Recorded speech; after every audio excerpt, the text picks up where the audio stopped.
One of the things Google Docs is very good at is saving or updating your work for you. That's why there's a revision history that we're going to be talking about later on. But you still need to know how to save your own work. First of all, to save it to a specific location if you wanted to, or to save a copy. You might even want to change the name. So in this lesson, we're going to talk about saving your work, even though Google Docs will update periodically any changes you make to your own document. For example, here's a document that we started in a previous lesson, our User Conference 2008. As soon as I started to type in the title and went down to the next line, it suddenly became named User Conference 2008. I didn't have to do anything about that. And that change was of course saved, even though I didn't hit any save command. If I go up to the window menu here in my browser and go down to the Google Docs home, I just want you to see that User Conference 2008 appears here even though I personally did not save it. It was saved for me.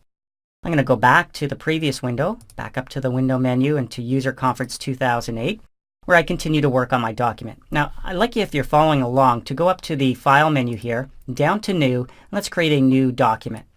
So the new document window appears. We've got nothing there. It's untitled, and you can see when it was edited. For me, it's today at this time. You'll see your own date and time up there, and your own name as the person doing the editing. Now let's just type in our names and hit Enter or Return on your keyboard. I'm going to hit Enter one more time to leave a blank line, and that periodic update that appears up here in the header section will eventually rename my document to David Rivers. But notice it hasn't happened quite yet. If I wanted to save my changes, I can come up to the Save button right up here on the right-hand side. I could go to the Save button right here on my toolbar. I could go up to the File menu, choose Save from there, or if I prefer to use a keyboard, Control S on a PC keyboard, Command S on a Mac keyboard, and here's where I could go to save it as a new copy. But you may have noticed something happened while we were looking at those menus and buttons. It just got renamed David Rivers. It was automatically updated for me, and it's starting to create that revision history we're going to look at later on. So yes, saves are done automatically for you, but they're done periodically.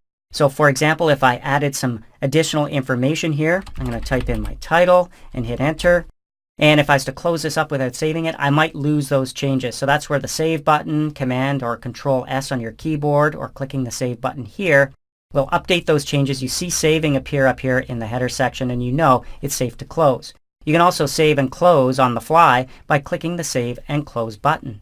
I'm going to do that, which saves my changes, and it closes it up to return me to my User Conference 2008 document. Now if I want to close that up and save changes as well, I can click the same button. Eventually all the windows will close up and I'll return to my Google Docs home. So there's User Conference 2008 right up there. What you don't see is the one I just created called David Rivers, but it hasn't been refreshed at this point. So as you know, you can refresh your screen to see the latest additions to your Google Docs home if you wanted to. I'm going to click my Reload button up here in Safari. You may have a Refresh button. And as soon as I do that, things get refreshed. There it is. There's my name right there, the name of the document. You can see what folder or who's sharing it. In this case, it's not in a folder, and it's just owned by me. I'm the only one looking at it. And there's the date over there that it was last saved or updated. So that's saving in a nutshell. It's always nice to know that if for some reason you forgot to save, odds are pretty good that you still have everything. Google Docs does a good job of updating for you, and later on when we start talking about revisions, you'll see how important that is.